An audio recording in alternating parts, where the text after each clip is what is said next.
How's it going, everyone? My name is Jovani. Welcome back to another video. Right now it's pretty windy outside. It's probably going to start dumping on me, but I want to go ahead and get this LS engine inside my 1981 C20 Pickup. But before we do that, we got to go ahead and get our engine mounts on the frame and on the engine itself, and then we'll go ahead and set the engine where it should live. Alright guys, so if you recall in some of my other videos, these are going to be the conversion mounts that we're going to use.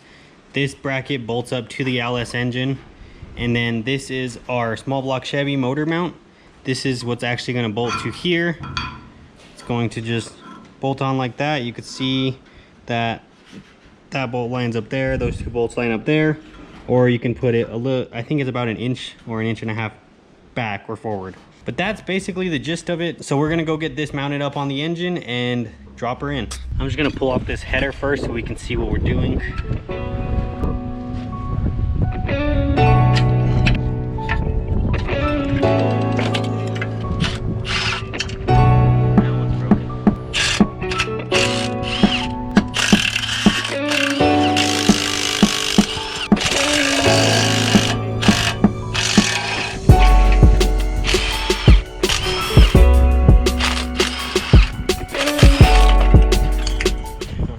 There's the motor mount. All right, so you guys can see there's the 4 holes that we need to mount to, but we're not going to use the stock hardware. The motor mounts come with flush mount bolts, so that way they recess into these grooves here, so that way small block motor mounts can sit flush against them. So let's go ahead and get those mounted up, and then we'll do the other side. I don't remember the proper orientation. I only use these in one other circumstance. So we'll try like this. I don't think they go the opposite way because then it bumps up against that thing. So I'm pretty sure it's this way. We'll try it out. If we have to flip them, we'll flip them. Snug those up. We're not gonna torque them down or anything just yet. You know what? Let's give it some ugly Douglas. All right, so that guy's on there.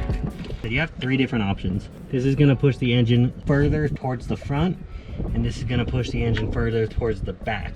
I don't know what the stock configuration is, like where a small block would be, but I usually lean towards further towards the back, especially on this truck, since this truck would have originally had a TH400.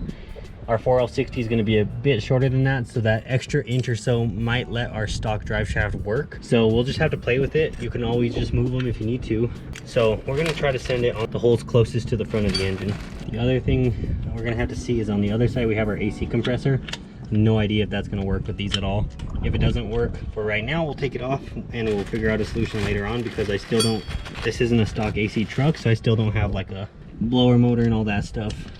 I mean, maybe AC becomes too big of an issue and we just ignore it altogether.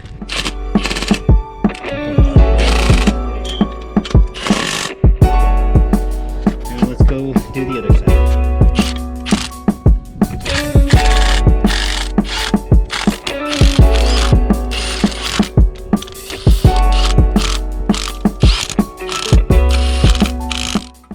So we got our mounts mounted up. Surprisingly, it cleared the air conditioner. If they ever flipped the other way, I doubt that they would clear, so I kind of have my doubts that this is the right orientation, but like I said, if it fits, it ships. We're gonna go ahead and test fit the engine in, see if it fits, see if anything hits, see if everything lines up. We'll kind of just see how it goes from there, play it by ear.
This is where we're at so far. We have another about 6-8 inches to go before we start getting our mounts together.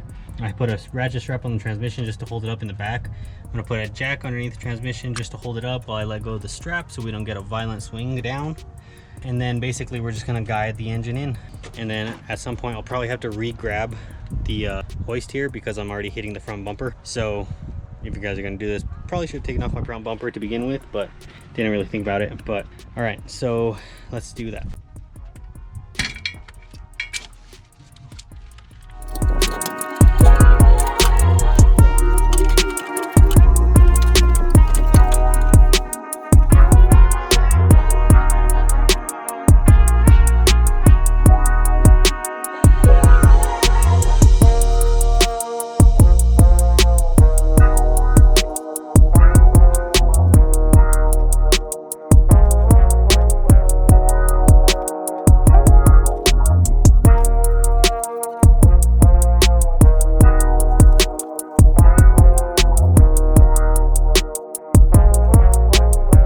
All right guys, so that was quite a bit of work. We had to wiggle it around quite a bit.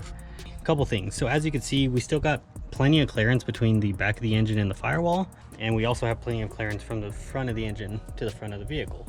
I'm not too concerned really about that. I mean, I can move it back if I wanted to, or I can move it forward. But what I am concerned about is the mounts that I have there, the small block Chevy mounts, those aren't correct for these. And I believe that's because these ones are for a car, this one's for a truck, or because these ones were actually for a big block Chevy.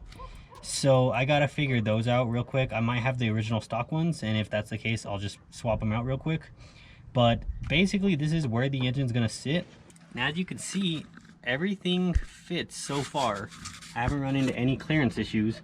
Our oil pan clears, it has plenty of room. The AC compressor might end up hitting on the frame itself, but it looks like it's gonna be really close because you figure there's about maybe 2 inches between the mount here and there's maybe 1 inch here.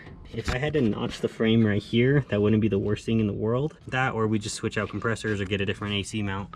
I really wanted to see if AC would fit in here. It's looking like it might not with stock mounts, but nonetheless, yeah, once the engine sucks down, you can see that our oil pan has plenty of room. It's not even close to hitting that cross member yet. And then right now I just have a jack underneath the transmission, kind of holding it where it would be. Our drive shaft almost lines up. We might have to extend it out, or I'm probably going to even see if the one that came with the Silverado would fit, because I noticed that they have pretty much an identical wheelbase. Everything else is going pretty well. All right, I went rummaging through my scrap bin. I think these are the right ones. They definitely look like the right ones. So I gotta get these guys mounted up on the engine, which means I gotta hoist it up a little bit to get those bolts off, get these guys on there, and then it should fit. So let's try that.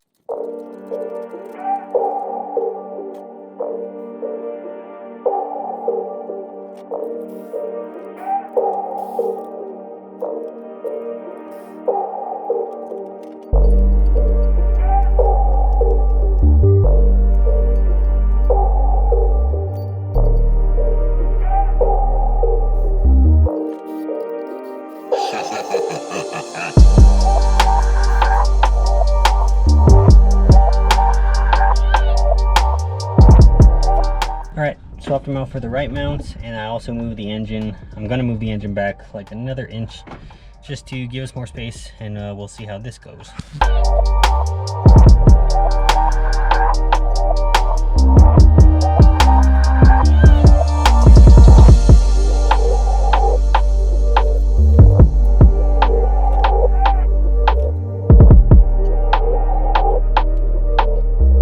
Alright guys, so that's where she sits. This is actually the engine fully resting on the mounts without the engine mount bolts in it. So it's actually going to sit just a touch higher. And as you can see, the only thing making contact right now is the back of the AC compressor. But when I put those bolts through, it should kind of lift that up just a little bit. I mean, worst case scenario, I can notch that little tiny part of the frame, but it looks like the AC is going to fit. I probably am going to have to take the AC or the starter off just to get the engine bolt through. Other than that, that's pretty much it. The other side, it's all clear, good to go, ready to get the bolts through it. Looks like I might have to move the actual cross member, because this is where the cross member is currently.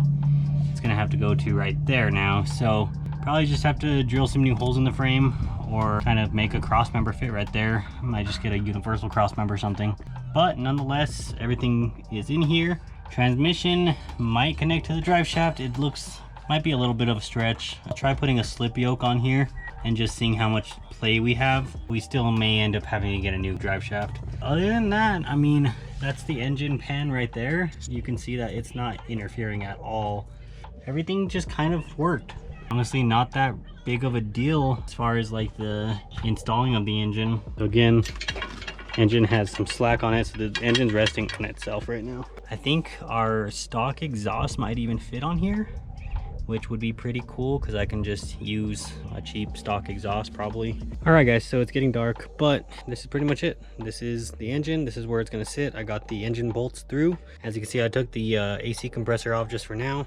Yeah, got the engine bolts through. So this is where she's sitting. You can see there's no engine hoist, sitting on its own weight with the jack underneath the transmission. And yeah, I hope you guys enjoyed that. In the next video, we're probably going to be making some kind of transmission cross member so it can fit and hold the weight of the transmission on its own. We still got a lot of wiring to do, quite a few things to do, but the majority of the work is done. The LS is in the C20. Yeah, it looks good and everything fits. So if you guys enjoyed this video, drop me a like. If you guys like what I'm doing, subscribe to the channel. It's free, doesn't cost anything, and it helps me out a bunch. Follow me on Instagram at Jovani Dante, Facebook.com/Jovani Dante Griego, and I'll see you guys in the next one.